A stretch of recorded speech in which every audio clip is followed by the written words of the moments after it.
Hello and welcome. I wrote a story. It's about a young girl that went through some things when she was younger, and it led to her becoming a social worker because she wants to make the world a better place based upon when she first found it. Here we go. Conclusion.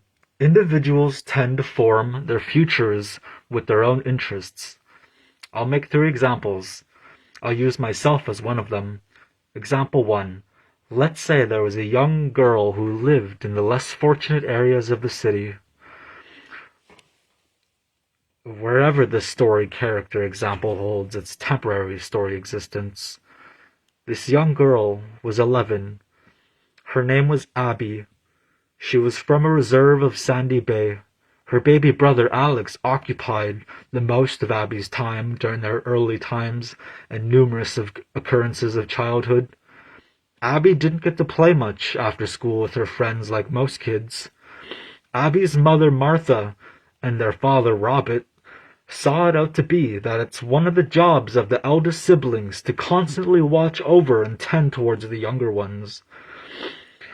As Abby grew older alongside her little brother, who was only 5 years old, what I'm about to state is a lot more common out there in the world based off the observations within the borders of Saskatchewan. I was raised in many towns and cities and reserves within the Saskatchewan property line.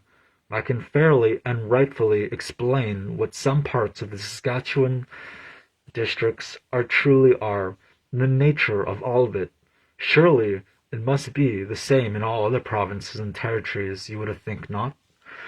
I really hope us Saskatchewan folks aren't the soft Alabama underbelly of Lady Saskatchewan. Abby's parents would only seem to care where their next drink is coming from. Most of the time, Abby learned to teach her little brother to move off of drinking milk sooner than most infants. This was due to the obvious. Their parents were too busy spending the child tax on booze and smokes. Growing up, Abby thought it was normal when their parents would smoke around the children. When Abby turned 16, she finished getting her brother and herself ready for school. As per usual, Abby was about to call Alex to get his Lightning McQueen shoes on because the bus was about to arrive. Alex looked down. Abby looked down at Alex's shoes for a slight bliss of a moment that felt like an eternity. As she stared at the yellow lightning, she thought to herself, I can't believe Alex fits these shoes after all these years. She thought to herself, I'm going to use my newspaper delivery earnings to buy... And before she could finish that thought, Alex can be heard screaming in pain and agony from their mother's room down the hall to the left. Without missing a heartbeat, Abby sprinted towards the cries of her brother. She slipped on an empty can and fell onto some sticky beer. She quickly got up and urgently rushed to open the brown door. She firmly gripped and twisted the copper door knob only to search the room for her little brother until she spotted her little brother weeping under the bed with his legs sticking out from under the steel bed frame. With caution, Abby grabbed her little brother by the hand and hastily rushed him out of the room. And as they quickly rushed out of the room, Abby caught a glance at their mother, who was half naked in the hallway, half asleep, angry, blacked out, and as her two children rushed to the basement bathroom, towards the only place where they knew was safe, because their parents never went down there when they were drunk. Alex, are you okay? Oh my God. What? Oh, it's just a little bruise. As Abby stared as she looked at her 10-year-old brother's first black eye. What happened, Alex? I was gonna hug Mom goodbye, then she punched me in the face. Does Mom still love me? Alex asked. Of course Mom loves you. She's just having a bad dream, and you frightened her. Come here. Abby pulled Alex into a big hug of full utterment embrace of love.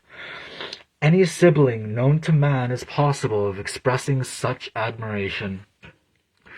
Since that day, Abby made a vow and an oath to herself and to make sure no child would ever have to experience what her brother experienced that day.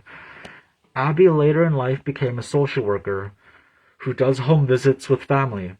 If a child seems bothered or unchildlike at school, the parent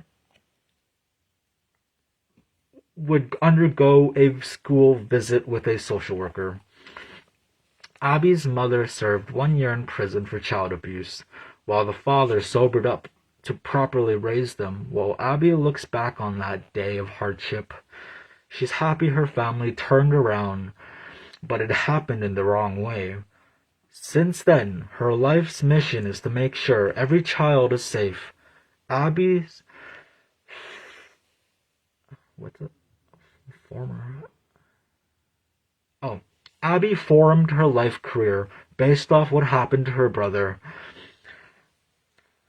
Our will creates our future based off interests, perspectives, upbringings, current responsibilities, and ideal future hindsight conclusions. These examples can alter our fates. If we change our train of thought, differ our interests afar from what we are disliking about ourselves, it takes being the change you want to see. Wait, no. It takes being the change if that's the change you want to see. I wrote that. And I had no views. I don't care. I rock. Fuck you all. You guys fuck this shit.